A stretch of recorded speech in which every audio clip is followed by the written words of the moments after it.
শান্তি চুক্তির ২৭ বছর পরও পার্বত্য অঞ্চলে কাঙ্ক্ষিত শান্তি প্রতিষ্ঠিত হয়নি, বরং নতুন নতুন দলের আবির্ভাবে বেড়েছে দ্বন্দ্ব ও সংঘাত। আধিপত্য বিস্তার, গুম খুন, চাঁদাবাজি এবং সংঘাত থামছে না পার্বত্য জেলাটিতে। শান্তি চুক্তিকে ঘিরে তৈরি হয়েছে পক্ষ বিপক্ষ। এক পক্ষ মনে করে চুক্তির পূর্ণ বাস্তবায়ন হলে শান্তি ফিরবে, অন্য পক্ষের দাবি চুক্তির ধারাগুলো সাংঘর্ষিক।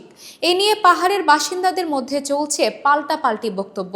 বান্দরবান থেকে সোহেল কান্তিনাথের তথ্যচিত্রে বিস্তারিত প্রতিবেদনে।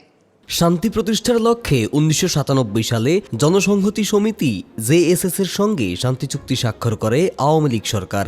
২ ডিসেম্বর খাগড়াছড়ি স্টেডিয়ামে সন্তু লারমার নেতৃত্বাধীন বাহিনী অস্ত্র জমা দিয়ে স্বাভাবিক জীবনে ফিরে আসে। শান্তি প্রতিষ্ঠার পাশাপাশি পিছিয়ে থাকা পার্বত্য অঞ্চলে শুরু হয় ব্যাপক উন্নয়ন। গত ২ যুগে শিক্ষা, স্বাস্থ্য ও যোগাযোগ সহ প্রতিটি ক্ষেত্রে ব্যাপক পরিবর্তন হয়েছে।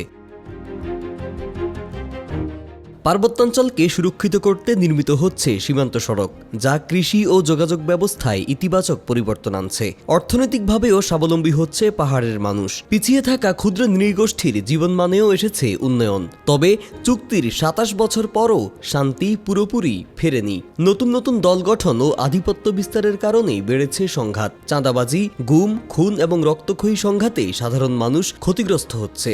আঞ্চলিক দলগুলো শান্তি চুক্তির পূর্ণ বাস্তবায়নের দাবি জানালেও চুক্তির সাংঘর্ষিক ধারাগুলো বাতিলের দাবি তুলেছে কিছু বাঙালি সংগঠন। বিগত আওয়ামী লীগ সরকার তারা চুক্তি বাস্তবায়নে যেমন কালক্ষেপণ করেছে, কিছু গুরুত্বপূর্ণ ধারাগুলো রয়ে গেছে, কিন্তু ধারাগুলো রয়ে গেলেও যেহেতু ধারাগুলো রয়ে গেছে, এই অজুহাতে কিন্তু আমরা দেখতে পাচ্ছি যে পাহাড়ে এই সংগঠনগুলো, অস্ত্রধারী সংগঠন অনেকগুলো বেড়েছে। পার্বত্য চুক্তি বাস্তবায়ন না হওয়াতে পার্বত্য চট্টগ্রামের যে ছোট ছোট দল বিভক্ত হয়েছে, ওই দলগুলো মানে থাকবে না, সবাই চুক্তির আওতায় চলে আসবে। তারপরে পার্বত্য চট্টগ্রামের শান্তি শৃঙ্খলা ফিরে আসবে। যে এখানে ইউপিডিএফ হোক, জেএসএস হোক, কেএনএফ হোক, মগ লিবারেশন পার্টি হোক, সবার লক্ষ্য উদ্দেশ্য একটা স্বাধীন জুমল্যান্ড প্রতিষ্ঠা করা।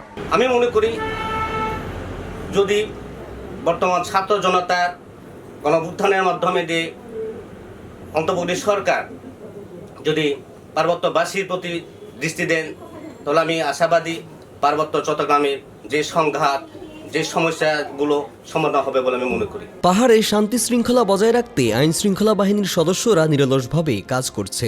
সন্ত্রাসীদের দমন এবং নিরাপত্তা নিশ্চিত করতে পুলিশ তৎপর রয়েছে বলে জানান বান্দরবানের পুলিশ সুপার শহীদুল্লাহ কাউসার। আমরা এই অপতৎপরতাগুলো যাতে মাথাচাড়া না দিতে পারে সেই ব্যাপারে আমরা আছি, সেনাবাহিনী আছে, অন্যান্য যারা সংস্থা আছে, সবাই আইন শৃঙ্খলা রক্ষার্থে যারা আছে সবাই মিলে আমরা এই কাজটা করছি যাতে আইন শৃঙ্খলা কোনোভাবেই বিঘ্নিত না হয়।